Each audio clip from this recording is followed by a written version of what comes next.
Ce chemin du regard de la chair au regard de la foi, il semble que Marie-Madeleine n'ait accompli le temps d'un éclair, parce qu'a percé en elle la parole de Jésus qui l'a nommée et l'a chargée d'un message pour les disciples. Elle est passée, peut-on dire, d'une absence vide à une absence comblée, d'une solitude chagrine à une solitude habitée, de pleurs sur un passé révolu à la joie d'être attirée sur le chemin de Jésus vers son Père, plus grand. Jean 14, 28. Près du tombeau, elle cherche à retrouver le corps de Jésus pour pleurer.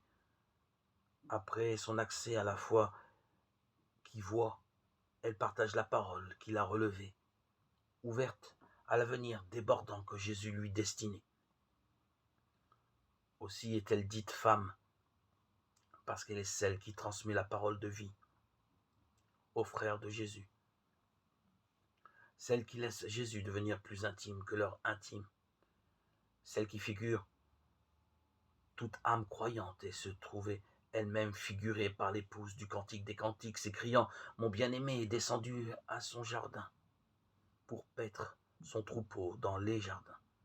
Cantique 6.2. Que l'Esprit fasse chanter le peu que nous balbutions sur cette rencontre nuptiale et bienheureuse. Que l'Esprit dépose en nos cœurs le désir de monter avec Jésus précédant son corps mystique